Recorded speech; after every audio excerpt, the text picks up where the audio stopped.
Demonstrative 1.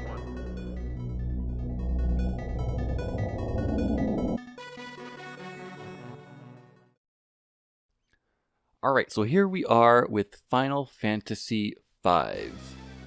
This one is, I mean, I guess every Final Fantasy is a little different from the other. You can't really say the series is too similar, I would say.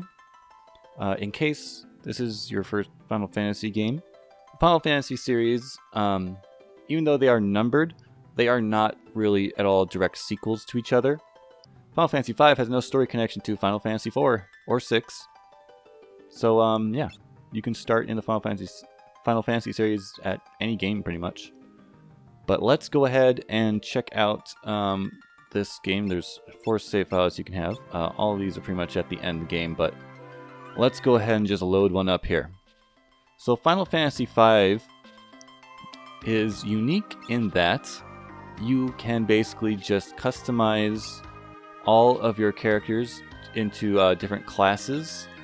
You start the game off with just a few selectable classes, and then as you progress through the game, more are unlocked through story events. And then each job class has, so let's see, I go ahead and change jobs here, and then there is a set job ability, like at the top, Spellblade, that's unique to the Mystic Knight, and then you get to pick what your secondary one is. Let's go ahead and choose the Thief Skill Mug. And then you have equipment, which each class has specific things that they can equip. As you can see on the right underneath my character, those are the weapons, basically not weapons, but it shows a knife, a sword, and a shield. Those are the types of things I can put in my hands. Which, I mean, it doesn't necessarily make a sense as to why other people can't simply just wield whatever they want. And your job class really shouldn't dictate that, I don't think. It doesn't make sense to me anyway, why your particular skill should dictate what kind of weapon you use. Like, why can't my Mystic Knight use a spear? Like, what's the reasoning? In this case, Mystic Knights do tend to use these magic swords, which are key to them using their magic powers. But they can also use knives, which aren't necessarily magically imbued. And then you have a head, armor, body armor, and an accessory, which can do various different things. Tons of different types of things you can equip. And then, of course, you can always just choose to unequip something if you want, or you can tell it to optimize your equipment, unequip all, those kinds of things. I'm not sure why it's telling me to put on this cursed ring. Doesn't sound very good. Anyway, what else you can do is, after you are, say, master a job class, you can see, let me go back to ability here. If it would tell me... Well, anyway, as you can see on this character at the top here, it says Mystic Knight and then level 7 mastered. So each job class does have its own level. And let's see, like level 6 is mastered for the Knight, level 7 is mastered for the Monk. So it's not the same for every job class, but as you gain AP from winning battles, those points are given to you to increase your job level. Let's go ahead and jump into a battle to explain that. And there are random battles in this game, so you just walk around in certain areas and you'll just get thrown into a battle like this. So here we have, I can use my blue magic, Aqua Breath, if I get a chance. These are mage type enemies. I can summon if I don't kill them first. No, that won't kill them. So there's different kinds of magic you can use. You do have a limited amount of MP on the far right. You can see there, 456 out of 465. that's how much MP I have left. And if I run out of MP, like the MP cost is shown for each spell down there in the bottom right. And if I don't have enough MP, I can't use a spell. But it doesn't show how much MP you have on this screen here. Other Final Fantasy games will tend to show your HP and MP. The numbers that they have right there right now are just my HP, which if I run out of HP, my character will go down, and if all my characters are down, then it's a game over, and I get shot back to the title screen. No chance to save any progress. Oh yeah, it's called ABP.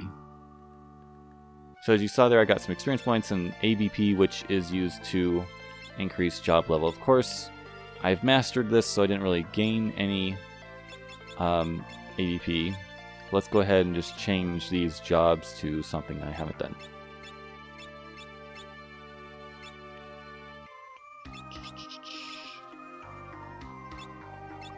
There we go.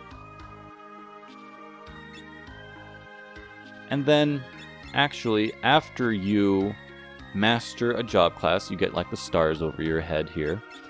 Each character has their own like different look to their jobs. It's like I'll have different outfits, sort of, when you change jobs. And then there are two jobs, the Mime and the Freelancer. You actually start the game, everyone's a Freelancer.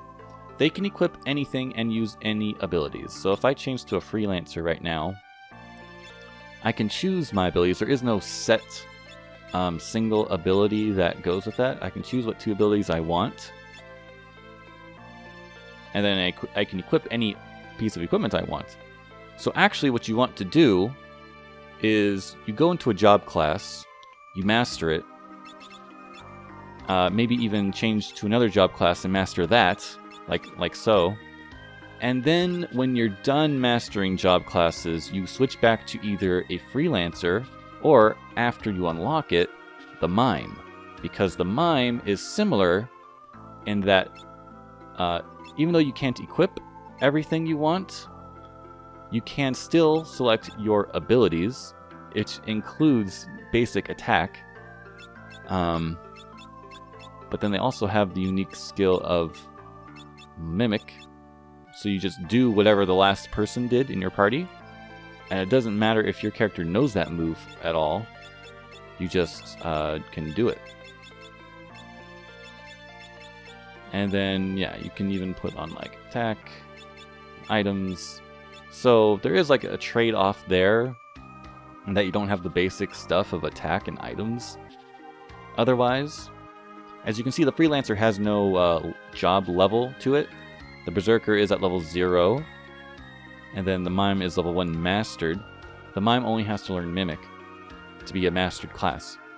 Also, each job class has its own sort of stats that go up at different rates.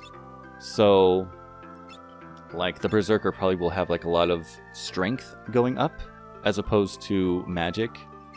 And then like Mystic Knight would definitely have more magic going up. And yeah, the Mime and the Freelancer will take when you level up as a Mime or a. Okay, let me back up a little bit. When a job levels up, you just gain new abilities. When your character levels up, that's like level 52, as you can see there. When your character levels up, their stats will go up based on their job. And if you are a Freelancer or a Mime, then all the jobs that you have mastered will increase the stats that you gain. So if you level up, if your character levels up as, say, a Time Mage, then your magic and things, stats related to being a Time Mage will go up. But if you master multiple jobs and you level up as a Mime or a Freelancer, then all of the jobs that you've mastered, all the stats related to those jobs will each go up. So there is a huge bonus to leveling up as a Freelancer or Mime. So you want to sort of choose what jobs you want to master, and this you master jobs over the course of the entire game. And as you can see, I still haven't mastered all of them, and this is at the end of the game.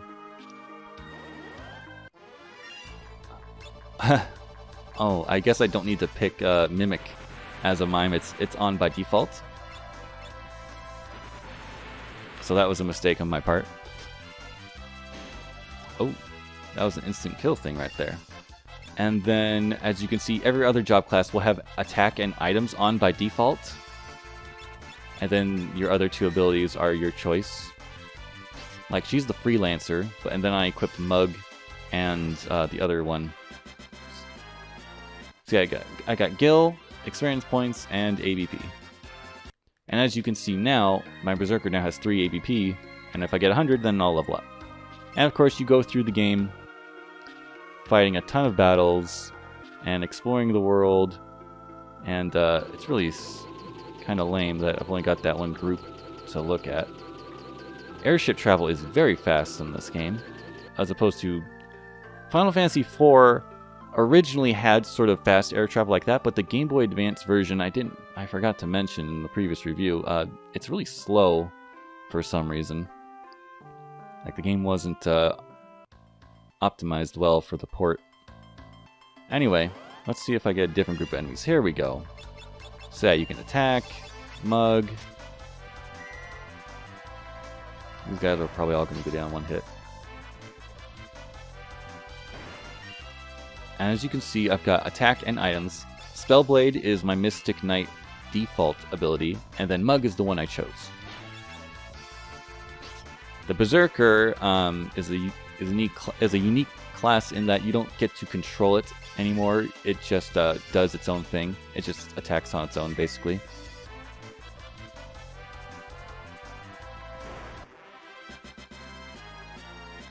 So yeah, all the Final Fantasy games have this sort of same idea of, or presentation, where you just sort of fight monsters and go around the world and explore it. The story of this game is that there are 4 elemental crystals, similar to the first Final Fantasy, and the crystals have been disrupted and natural disasters are occurring. And it's it's not necessarily your job up front, but you end up taking on the task of sort of fixing the crystals and fixing the world. And you only get to rename your main character, like I renamed my main character Clay. The other 3 characters and 4th character in the game, they are named what they are by default. You don't get to rename the other characters that join your party.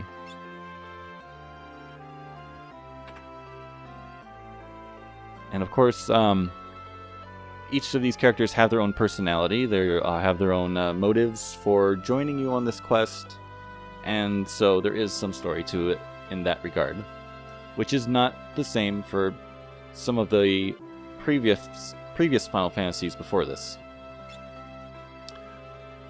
Here are some shops in town where you can buy and sell your equipment. So the down red arrow simply means that it's worse for me. And this is also very similar in most of these Final Fantasy games, that you can buy and sell what you have. And then you can, after you buy and or sell stuff, you can equip it on your characters, as I showed earlier. These are specifically armor pieces. And different towns throughout the game's world will have their own sort of unique things. However, as you go through the game, usually the newest town that you get to will have the best things to buy. And so using your money to buy whatever's newest is pretty much almost always the best thing to do. So there's not a whole lot of decision making, I guess, in that regard. It's just exciting to show up at a new town and have new stuff to get. Again, this game has no map function to view. Oh wait, yes it does. I almost lied there. It's with the L and R buttons here. However, you cannot, actually it's just the R button. You cannot scroll on this map. I press anything and it takes me off of it. So you can see like all those flashing white points are places in the world. They aren't necessarily towns or dungeons. They're kind of a mixture of both. And there's other 2, a yellow figure and a black figure. Those are 2 Chocobos, if you know what those are from the other Final Fantasy games. So, yeah. that's not necessarily helpful if you don't know, if you're looking for a specific town and you don't know where it is, but you know the name of it. You can't like look it up or anything. You just have a map to show you where to sort of go, which is, it does help for sure. It's better than having no map at all, but it's just kind of a bummer that you don't get to pick anything. Here, what are these? These are spells. You have to buy your spells. I completely forgot about that. So also similar to Final Fantasy 1 is that you have to buy the spells before you can use them. However, in this case, you don't buy them per character. You just buy them once each, and all of your characters can use them as soon as they learn them in their job class, which is kind of like an extra layer of work to get a spell going. Not sure why they chose to do that, but they did. So you not only have to learn a spell, you have to buy a spell. You have to do both in order to use a spell. And then inns are places where you can come, pay a small fee, usually a very small fee, and you can rest. This also happens to be a place where you can buy items. Phoenix Downs are items which you really need to have on hand. They are very expensive, but they will revive your character if their HP goes to 0. I think that is the only way to revive your characters, because I don't even know. Some games will revive your characters automatically by resting at the inn, others will not. Don't remember what the case is for this one in particular. But yeah, you come here, pay a small fee, 30 gil in this case, and it'll restore your HP and MP for your party. It might revive your characters in this case because there is no separate place where you can just revive your characters. Oh, yeah. So this, interestingly enough, is probably one of the fastest moving characters. So this is the normal walking speed. If I hold B, I can go even faster. And playing this on the Game Boy player on the GameCube, the image looks very blurry because of the way the Game Boy player works. But yeah, that is that. Let's go ahead and check out the config before we finish up.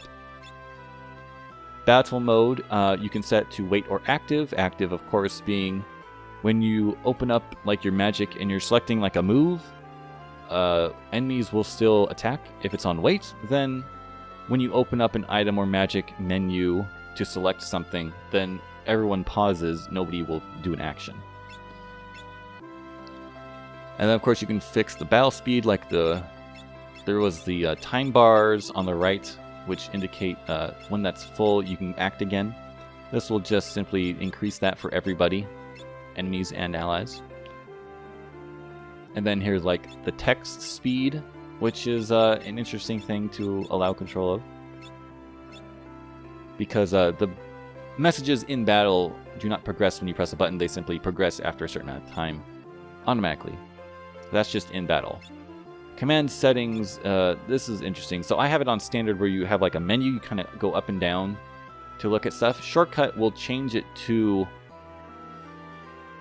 sort of a directional command menu where you just press up, down, left, or right to do something.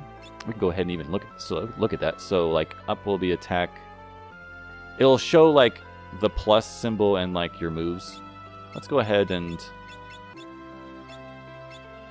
we'll put that on. ATB gauge, you can turn them on or off. Re-equip. So when you change job classes, you can have it simply unequip everything or put on optimize. I recommend putting on optimize just in case you forget to equip something, because otherwise, you know, you're screwed. You can go into battle forgetting that you changed jobs and you don't have any equipment on. Cursor position, this will simply start at the top of the menu every time you open up a new menu, or you can remember what it was at last. Auto dash. Oh, that's on. What happens if I turn that off? And then window color, you can of course change it. Let's go ahead and try out the classic blue. And then bestiary is you get to look at the enemies that you've defeated. I mean, it's kind of neat to, it's sort of a goal if you want to try to find all the enemies. But of course they appear randomly in random battles, so it's up to you if you really want to sit around and try to get the luck of the draw on that. Otherwise, you can take a look at what kind of items they drop, what you can steal from enemies. That can be some useful information. Otherwise, their stats really aren't really something you can look at to help you. I don't really think knowing the exact number of HP and stuff that each enemy has is helpful, something in battle. I have only accomplished 93% of the bestiary in this game, but that is because I have not managed to do the secret dungeon that opens up at the end of the game. So, yeah, there's a whole bunch of enemies I haven't seen yet. Let's go ahead and take a look at my run speed. Oh, now that is normal walking speed. And then that is extremely fast. That is a very big difference if I have the B button on or off. Because if I have the dash on, I simply move faster normally. Which I think this is a normal speed. I can manage navigating at this speed, where I can't always navigate at this speed, so... But it is helpful if you're just trying to get somewhere fast, you know, this might help. But that seems like a normal speed for me as well. So let's go ahead and get into a battle. I know we're going to fight those witches again. Seems to be like the only enemy type in this area for some reason. Oh, yeah, and some other things. Oh, see, now I have my MP showing now that I turned off the ATB bars, the time bars. And as you can see, my menu is now like this. So instead of having to hit down twice to go to something, I can just press any direction once and I will be at the item I want. So that's just another option for what you want to do. But yeah, now I can see my MP on the far right because I turned off the time bars. I don't know which I really prefer. I guess I prefer the time bars because that's what I'm used to seeing. But, I mean, MP, you can check it anytime you use a spell anyway. If I get another turn here. So yeah, if I go to Spellblade, I can see my MP here on this menu anytime, whether I have the time bars on or not. So yeah, Spell Knight is a unique... I'm not even going to go over to what all the job classes do, but Spell Knight, he puts elements on his normal attacks. So now, whenever he does a normal attack, it'll be like a fire spell as well. But yeah. So there are a bunch of different jobs. It's neat to sort of change them around and sort of figure out what kind of moves you can do. But as I mentioned earlier, you do sort of want to master certain ones. You sort of want to specialize per character. You obviously can, if you really want to, have everyone master every job, but that would take a long time. I think it would be best to sort of mix it up more.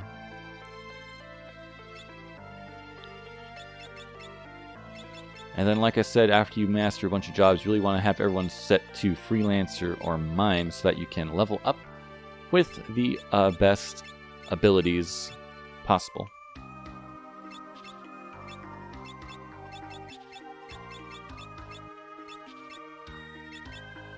Oh yes, there is one more thing to look at in battle. I'll go ahead and change this to the standard, classic standard. I'll put the time bars back on. We'll get into one more match, and then we'll probably wrap it up. So as you can press right here, you can defend. If you press left here, you have a row, which will simply change your character from the front row to the back row. As you can see, like that.